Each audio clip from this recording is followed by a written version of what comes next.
నెల్లూరు జిల్లాలో మెట్ట ప్రాంతాల రైతులు గత కొంతకాలంగా పశుగ్రాసపు మొక్కజొన్న సాగుపై ఆసక్తి చూపుతున్నారు. ముఖ్యంగా ఉదయగిరి, మర్రిపాడు, వింజమూరు, పొదలకూరు, కలువాయి, చేజర్ల, అనంతసాగరం తదితర మండలాల్లో సైలేజ్ మొక్కజొన్న, జొన్న సాగును చేస్తున్నారు. మిగతా పంటలతో పోల్చితే సైలేజ్ మొక్కజొన్న సాగులో పెట్టుబడులు తక్కువగా ఉండటం, వేసిన 75 రోజులకే కోతలకు రావడం, కూలీల అవసరం పెద్దగా లేకపోవడం, మరీ ముఖ్యంగా కొన్ని ప్రైవేటు సంస్థలు ఒప్పంద ప్రాతిపదికన వారే పంట కోతలు చేపట్టి పంట తీసుకోవడం, వెంటనే డబ్బు చెల్లించడంతో సాగు లాభదాయకంగా ఉందని రైతులు భావిస్తున్నారు. నేను ఇంతకు ముందు 3 సంవత్సరాల క్రితం అరటేసేవాడిని. తర్వాత మిర్చి, వంగ వేసేవాడిని. నాకు 3 సంవత్సరాల నుంచి బాగా నష్టం వచ్చి నాకు చాలా ఇబ్బంది పడుతున్నాను నేను. తర్వాత ఈ మొక్కజొన్న వేయమని చెప్పారు. కేవలం 75 రోజుల్లో మాత్రమే ఈ మొక్కజొన్న వస్తుందని చెప్పారు. వేసిన రోజే రేటు ఫిక్స్ చేసి వాళ్ళు చెప్పడం జరిగింది. పంట వచ్చిన తర్వాత వాళ్ళే వచ్చి రైతుకి ఎటువంటి ఇబ్బంది లేకుండా వాళ్ళ మిషన్లు వాళ్ళే వచ్చి తీసుకెళ్ళిపోతున్నారు. కటింగ్ అయిన తర్వాత కేవలం 7 రోజుల్లోనే అకౌంట్లో డబ్బులు వేస్తున్నారు. టన్నుకు వచ్చి 2250 రూపాయలు మనకు అకౌంట్లో వేస్తున్నారు సార్. ఎకరాకి 18,000 రూపాయలు ఖర్చు అవుతుంది. ఒక 20 టన్నులు ఎకరాకు వస్తుంది. లాభానికి వచ్చేటప్పటికి ఒక 25,000 రూపాయలు మనకి లాభం వస్తుంది. మనకి చాలా బాగుంది ఇది. డల్లర్లు కానీ ఏజెంట్లు కానీ ఇందులో మనకి ఎటువంటి ఇన్వాల్వ్మెంట్ లేదు. ఇంతకుముందు మేము శేంగడ్డ వేసామండి.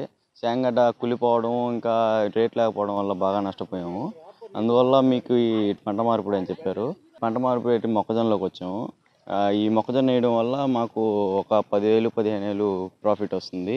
బ్రహ్మాండంగా లాభం వస్తుంది. ఇబ్బంది లేదు సార్. వాళ్ళ సలహాలు పాటించి వచ్చి చూసుకుంటా పోయేది వచ్చేవాళ్ళు.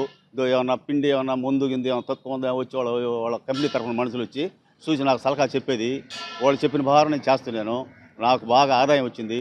పంట సాగులో తగిన సూచనలు, సలహాలు అందిస్తున్నామని, రైతులకు సైలేజ్ జొన్న, మొక్కజొన్న సాగు లాభదాయకంగా ఉందని అధికారులు తెలియచేస్తున్నారు. సైలేజ్ మొక్కజొన్న సాగుతో మెట్ట ప్రాంతాల రైతులు ఆర్థికంగా నిలదొక్కునేందుకు కొంత అవకాశం ఉంటుందని వివరిస్తున్నారు.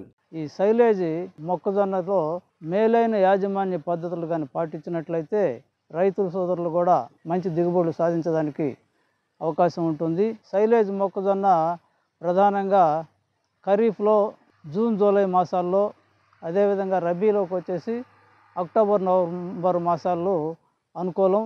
ముఖ్యంగా నేలల విషయంలో సారవంతమైనటువంటి నల్లరేగడి, నీరు ఇంకిపోయేటటువంటి నేలలు, ఎర్ర నేలలు, ఒండ్రుతో కూడినటువంటి ఇసుక నేలలు చాలా అనుకూలం.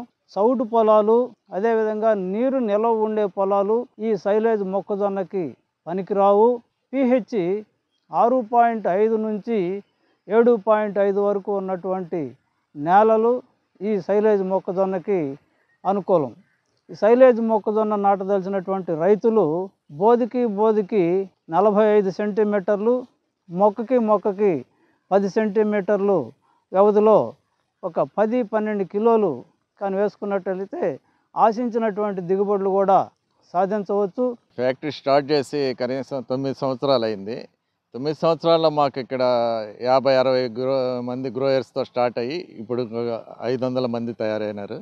మాకు మెయిన్గా మొక్కజొన్న సాగుకి ఇప్పుడు ప్రిఫరెన్స్ ఇస్తున్నాము. ఇది ఏంటంటే ఆల్టర్నేటివ్గా ప్యాడీకి సెకండ్ క్రాప్ బదులు ఈ మొక్కజొన్న వేసుకోవడం ఈ ఏరియా రైతులకి చాలా ఉపయోగం. మన మెట్ట ప్రాంతం రైతులకి ఇంకా ఉపయోగకరం ఇది. అంటే తక్కువ నీళ్ళతో ఈ పంట పండించుకోవచ్చు. తర్వాత ఈ లేబర్ ప్రాబ్లం ఉండే ఈ తరుణంలో మనం ఈ మిషన్ల ద్వారా ఈ హార్వెస్ట్ చేయడం రైతులకు చాలా ఉపయోగకరం. సంప్రదాయ పంటల సాగులో ధరలు గిట్టుబాటు కాక మార్కెటింగ్ పెద్ద సమస్యగా మారింది. ఇలాంటి పరిస్థితుల్లో ఒప్పంద ప్రాతిపదికన మొక్కజొన్న సాగు తమకు ఎంతో లాభసాటిగా ఉందని రైతులు చెబుతున్నారు.